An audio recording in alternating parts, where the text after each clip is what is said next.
ঝঙ্করে তো সদা বাস মা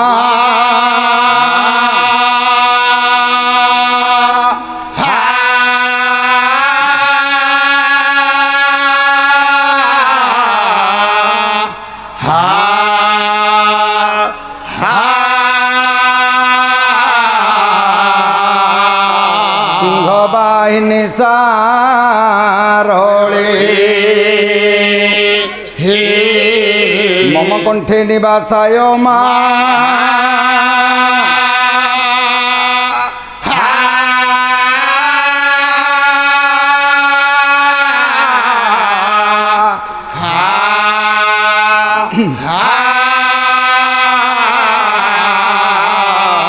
মা বাক্য দেবী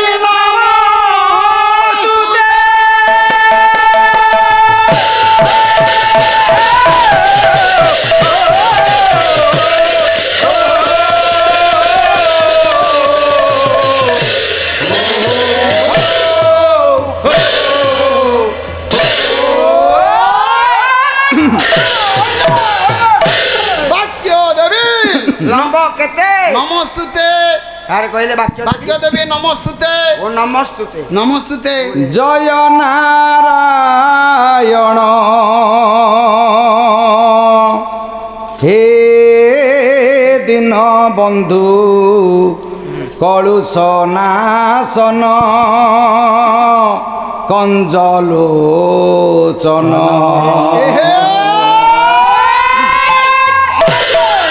जय नारायण हे दीन बंधु कलुष नाशन कंजलोचन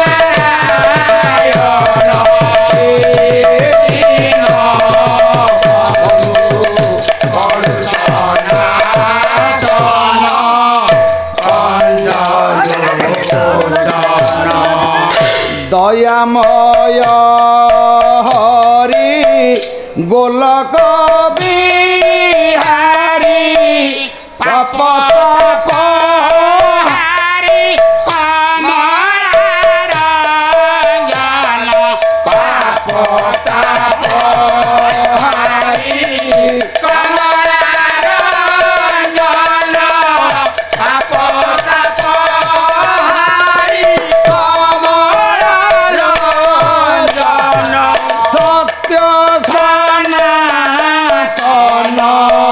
नित्य निरंजन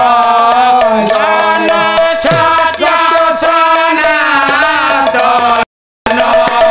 नित्य निरंजन जुगल शरणे घेन शरण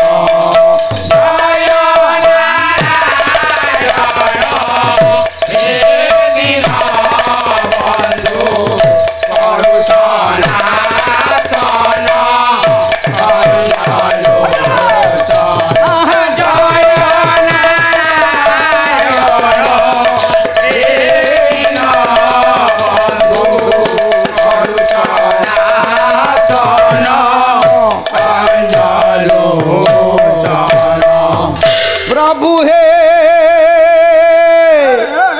जय नारायण हे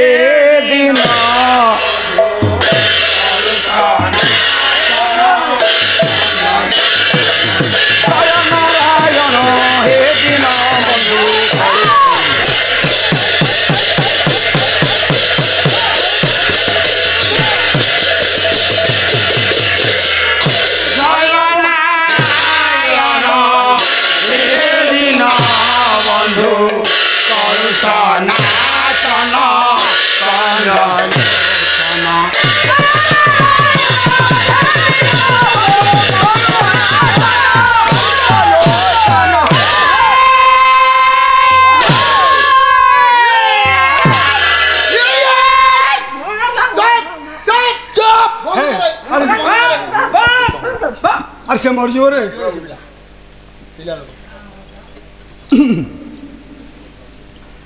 ଲେଖିଲେ ହଁ ହଁ ଭବାନୀ ଶଙ୍କରಂ ବନ୍ଦେ ଶ୍ରଦ୍ଧା ବିଶ୍ୱାସ ରୂପିଣମ୍ ରାଭ୍ୟାಂ ବିନା ନ ପଶ୍ୟନ୍ତି ସିଧା ଶାନ୍ତ ସ୍ଥମୀଶ୍ୱର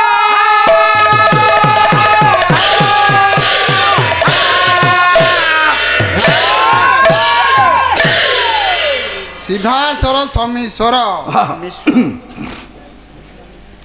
ମମାରାଧ୍ୟ ଚିର ସମ୍ମାନାସ୍ପଦ ସାହିତ୍ୟ ଅନୁରାଗୀ ସୁଧୀ ଦର୍ଶକ ସମାଜ ଆଜ୍ଞା ପୁରାଣ ତ ସିନେ ମା ମାଉସୀ କୁନା କୁନି ଭାଇ ଭଉଣୀ ଯେତେ ଅନେକ ଅପେକ୍ଷା କରିଛୁ ତଥା ଏ ଶିଶିର ସିକ୍ତ ଶୁଭରାତ୍ରିରେ ରୁଣ୍ଡୀଭୂତ ହୋଇଥିବା ଆଜ୍ଞା ଏ ସ୍ୱାଧୀନ ଭାରତର ଅପରିପକ୍ୱ କୋମଳମତି ସମଧର୍ମୀ ସମମର୍ମୀ ବରେଣ୍ୟ ଯୁବ ବନ୍ଧୁଗଣ ବନ୍ଧୁଗଣ ହେ ଆତ୍ମିକ ମହୋଦୟ ମହୋଦୟ ସାଂସ୍କୃତିକ ଅନୁଷ୍ଠାନ ଯେତେବେଳେ ଅଧିବାସ ରଜନୀରେ ପଦାର୍ପଣ କରିଛି ଆଜ୍ଞା ଆମମାନଙ୍କର ଦ୍ୱିତୀୟ ସ୍ତବକ ସେକେଣ୍ଡ ଶୋ ଯାଉ ଏ ବିଳମ୍ବିତ ପ୍ରହରରେ ଆପଣମାନଙ୍କର ବହୁମୂଲ୍ୟ ସମୟକୁ ନଷ୍ଟ ନ କରି ଆଜ୍ଞା ଚିରାଚରିତ ଧାରାରେ ପରମ୍ପରାକୁ ବଞ୍ଚେଇବାକୁ ଯାଇ ବେଶ ଦ୍ୱିପଦ ପ୍ରଭୁ କଥା ଆଜ୍ଞା ସର୍ବୋପରି ଆପଣମାନଙ୍କ ନିକଟରେ ଗୋଟେ ଶ୍ଲୋକ ଆବୃତ୍ତି କରିଛି ଆଜ୍ଞା ଏ ଶ୍ଲୋକର କର୍ତ୍ତା ଯିଏ ଆସିବେ ଆପଣମାନଙ୍କର ମଙ୍ଗଳ ବିଧାନ କରିବେ କରିବେ ଆପଣମାନଙ୍କର ସନ୍ଥ ତୁଳସୀଦାସଜୀ ଗୋସ୍ୱାମୀ ରାମଚରିତ ମାନସରେ କହିଲେ କହିଲେ ଶ୍ରଦ୍ଧା ବିଶ୍ୱାସ ରୂପିଣମ୍ କହିଲେ ଦୁଇ ଜଣଙ୍କୁ ନମସ୍କାର କଲେ ମା ଭବାନୀ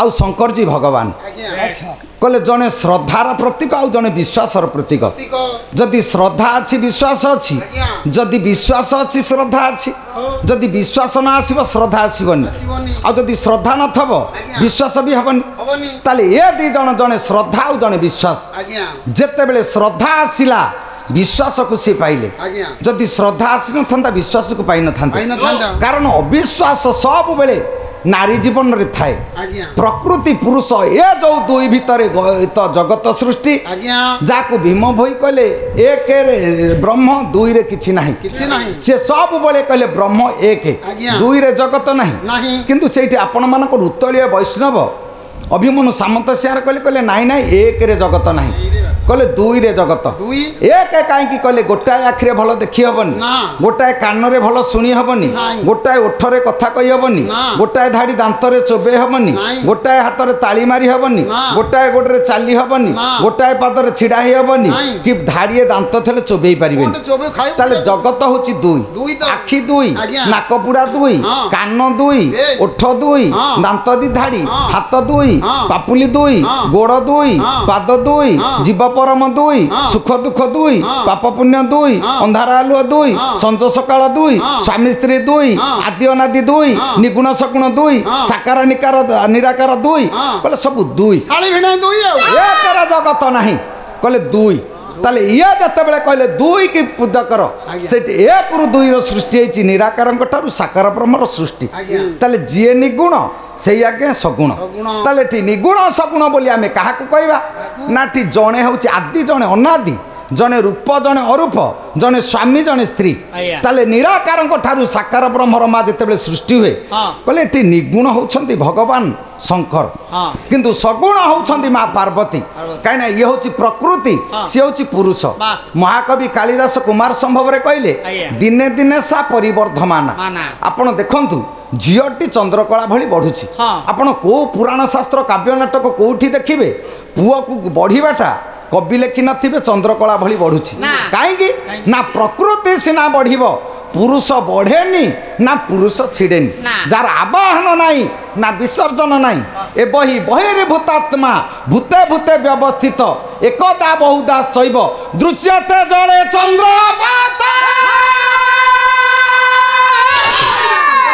ଶ୍ରୀମଦ୍ ଭଗବତ ଗୀତା କହିଲେ ଏକରୁ ଦୁଇ ଅନେକର ସୃଷ୍ଟି ଏକୈବ ମୂର୍ତ୍ତି ତ୍ରିବିଧା ଭବନ୍ତି ବାଃ। ପରନ୍ତୁ ତ୍ରିବିଧା ବହୁଧା ଭବନ୍ତି ଭବନ୍ତି। କାହିଁକି ଲୋ ମା କାହିଁ? ଆକାଶରେ ଗୋଟାଏ ଚନ୍ଦ୍ର ତଳେ 100 ପାଣି ପାତ୍ର ରଖିଦେବା ହଁ। ଯୋଉ ମାଠିଆକୁ ଆମେ ଦେଖିବା ହଁ। ସେଇଟାରେ ଗୋଟେ ଚନ୍ଦ୍ର ଥବ ବାଃ। ଆଚ୍ଛା 100 ପାତ୍ର ଆମେ ଯଦି ନଷ୍ଟ କରିଦେବା ହଁ। ଆକାଶକୁ ଚାହିଁଲା ପରେ ସେଇ ଗୋଟିଏ ଚନ୍ଦ୍ର ଆପଣ ଦେଖିବେ ଆଜ୍ଞା। ଆଉ ସବୁ ଗଲେ କୁଆଡେ କୁଆଡେ? ନା ଇଏ ପ୍ରତିବିମ୍ବିତ ହେଇଛି ବାବା। କହିଲେ ଇଏ ସତ୍ୟ ନୁହଁ ନା। ବାସ୍ତବ ହଉଛି ଏକ ଅବାସ୍ତବ ଅନେକ ଅନେକ। କିନ୍ତୁ ବାସ୍ତବ ବାସ୍ତବକୁ ପାଇବାକୁ ହେଲେ ହଁ। ଏଠି ଆପଣମାନଙ୍କର ସନ୍ଥ ତୁଳସୀଦାସ ଗୋସ୍ୱାମୀ କହିଲେ କ'ଣ? କହିଲେ ଗୋଟିଏ ପାଖରେ ମା ଶ୍ରଦ୍ଧା ହଁ। ଆଉ ଗୋଟିଏ ପାଖରେ ବିଶ୍ୱାସ ବାବା ଯଦି ବିଶ୍ୱାସର ପ୍ରତୀକ ଆପଣ ହେବେ ହଁ। ଶ୍ରଦ୍ଧା ଜନ୍ମିବ ହଁ। ତାପରେ ଅନେକ କଥା ହଁ। ଭୟରୁ ଆସିବ ଭକ୍ତି ଭକ୍ତି। ଭକ୍ତିରୁ ଆସିବ ଭାବ ଭାବ। ଭାବରୁ ଆସିବ ମହାଭାବ ଭାବ। ମହାଭାବରୁ ଆସିବ ପ୍ରେମ ପ୍ରେମ।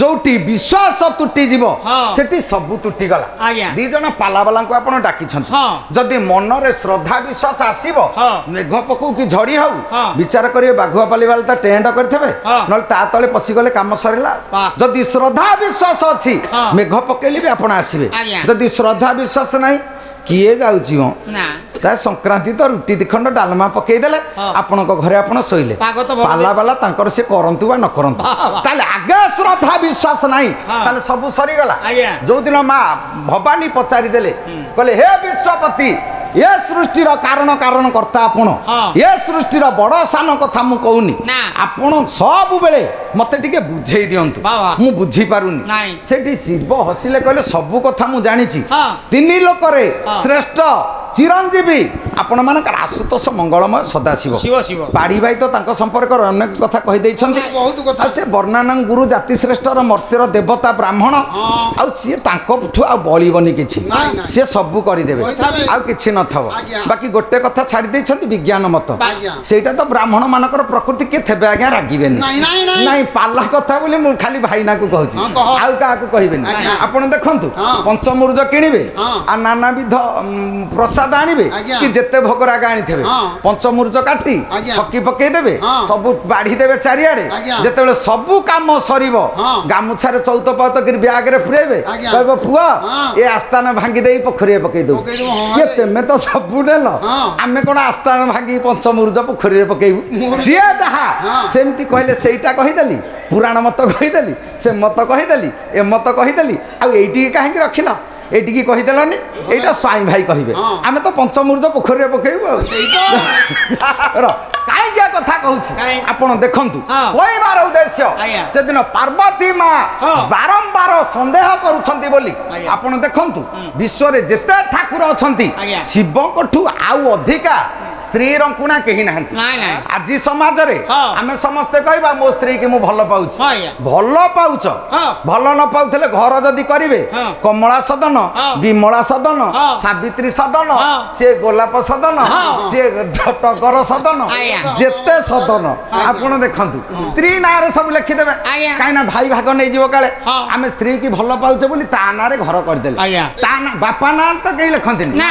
କିଏ ବାପା ନାଁ ଲେଖୁଛି ବାପା ସଦନ ନାଇଁ। ମା ସଦନ ନାଇଁ। ନାଇଁ ବାପା ମା ସଦନ କାହିଁକି ଲେଖିବା ସ୍ତ୍ରୀ ପରେ ଆମ ପାଇଁ ଶ୍ରେଷ୍ଠ ଆଚ୍ଛା ଆମେ ସ୍ତ୍ରୀ କି ଭଲ ପାଉଛୁ ଆଜ୍ଞା। ଆଚ୍ଛା ସ୍ତ୍ରୀ କି ଯିଏ ଯେତେ ଭଲ ପାଉ କିଏ ଜଣେ କହୁ ଏ ସଂସାରେ ଆଜ୍ଞା। ମୋ ସ୍ତ୍ରୀ ମରିଗଲା ହଁ। ମୁଁ ତା ଖପୁରିକି ବେକରେ ପକେଇ ବୁଲୁଛି ହାସ୍! ଜଣେ କିଏ ପକେଇବ ନା। କିଏ ଭଲ ତ ପାଉଛି ଖପୁରୁ ପକଉନୁ ସେ ଭୂତ ଡରେଇବ କିନ୍ତୁ ସଂସାରେ ଯେତେ ସ୍ତ୍ରୀ ରଙ୍କୁଣା ହଁ ସବୁଠୁ ଶିବ ଠାକୁର ଶିବ ଆଉ ଦେଖୁନାହାନ୍ତି ଦେଖନ୍ତୁ। ଅର୍ଦ୍ଧାଙ୍ଗ ଈଶ୍ୱର ଅର୍ଦ୍ଧାଙ୍ଗ ପାର୍ବତୀ ଆଜ୍ଞା। ଥାଳେ ରଖିଲେ ପାର୍ବତୀ ହଁ। ସେତିକି ନୁହଁ ନା। ମୁଣ୍ଡରେ ରଖିଲେ ଗଙ୍ଗାଙ୍କୁ ହଁ। ପୁଣି ହାଡମାଳ ପକେଇଛନ୍ତି ସତୀର ବାବା। ବେକରେ ହଁ। ଆଉ ତିନି ଜଣଙ୍କୁ ତିନି ଜାଗାରେ ସ୍ଥାନ ଦେଇଛନ୍ତି ନା ଆଉ ଆମେ ଯେତେ ଯିଏ କହିବା ହଁ। ଆମେ ମୋଟର ସାଇକେଲରେ ନେଇଯିବା ହଁ। କି ସାଇକେଲରେ ନେଇଯିବା ହଁ। କି କାରରେ ନେଇଯିବା ହଁ। କିଏ କାହା ସ୍ତ୍ରୀକି ମୁଣ୍ଡେଇକି ଚନ୍ଧ କରିକି ନବ କହୁନ ତାକୁ କିଏ ନବ? କେହି ନେବେନି କିନ୍ତୁ ସିଏ ମୁଣ୍ଡରେ ବସେଇଛି ନା